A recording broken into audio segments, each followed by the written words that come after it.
Please welcome Doug Lombardi, Associate Professor of Human Development.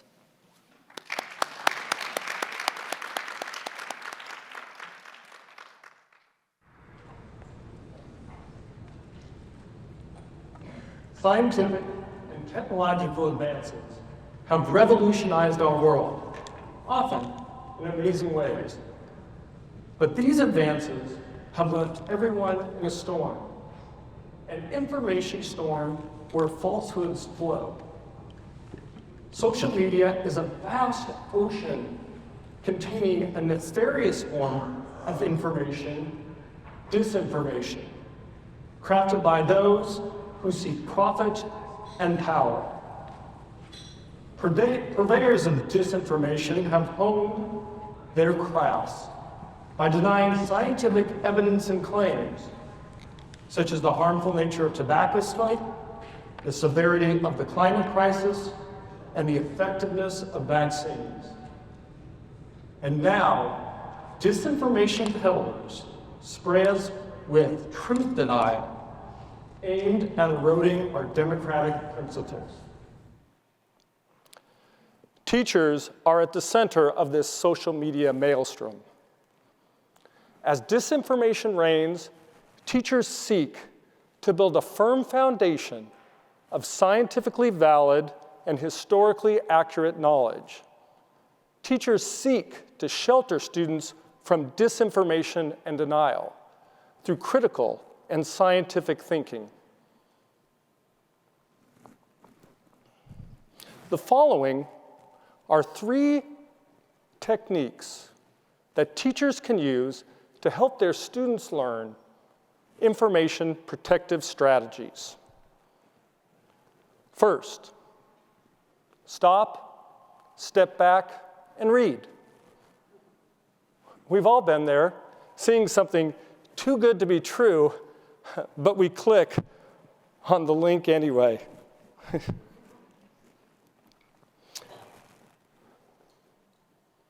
In the past, traditional media, television, and newspapers have reported stories and advertised products that appeal to the masses. Today, social media algorithms, the hidden social media algorithms, focus on the specific traits and preferences of small groups or even one individual. Such targeted messaging can really help us as consumers because we don't have to search far and wide. But this targeting can act as a seductive siren call, preying on our worries, stoking our fears, and feeding groupthink that hurts us and profits bad actors. Teachers can help their students to slow down and think, to go past the headline, tweet, or gram. Through click restraint, students can stop and ask questions. Are they trying to sell me something? And why did this image capture my attention? Recently, researchers have developed online instructional games, such as Bad News, where students learn how some influencers maliciously use social media. Done in a playful way, Bad News acts as an inoculation strategy to help students think before they respond to and retweet disinformation. Second, become your own fact checker. Students can learn source evaluation skills to gauge expertise, reliability, and, in short, to check a source's credibility. Forget what you've been told. Checking to see if a site has a .org or .gov domain extension is not a good way to check credibility. No, is it? A website's look can often appeal to our prejudices and biases. To help, source evaluation experts, such as Sarah McGrew from the University of Maryland's College of Education, have developed lateral reading, where students learn professional fact-checking skills. Rather than reading vertically and focusing on the slick message, students learned to read laterally, opening pages of known credible sites to quickly cross-check and compare. Through practice, students can gauge the expertise of the messenger and the credibility of the posting. Third, critically evaluate the connections between evidence and competing claims. We've all been told to stick to the facts and use evidence-based reasoning. Sticking to the facts is necessary, but don't stop there.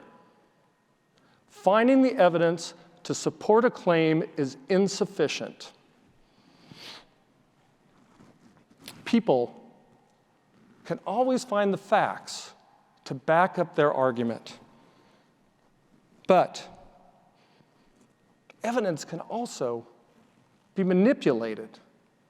This has led to the far-fetched notion that we live in a post-truth world. Alternative facts are lies. The standards of truthfulness and validity matter now more than ever. Teachers can help their students to critically evaluate evidence to connection claims, and students should do this in light of competing alternatives. A non-truthful claim can often stand on its own, but when a more truthful claim, a scientific claim, is presented as an alternative, students can make a reasoned and reflective judgment consistent with expert understanding. Such scientific thinking and reasoning is quite challenging for students, but instructional scaffolding can help. Over the past 10 years, our research team has been working closely with teachers to develop classroom materials that help students critically connect evidence and competing claims. These graphical tools, called model evidence link diagrams, deepen students' knowledge and their scientific thinking skills through critical and analytic thinking. These three strategies: stop, step back, read, critically evaluate the connection between evidence and competing claims, and become your own fact checker, can equip teachers and their students to confront science denial and disinformation. The nefarious scourge of disinformation preys upon our worries to spread false and harmful content. But these strategies and teachers can help students to think scientifically, to think carefully, and to think critically. As we navigate toward a more democratic society, seeking truthfulness and justice for all people, we fight through a storm of disinformation. But with teachers captaining their student crews, all hands will be on deck during this information tempest. Thank you.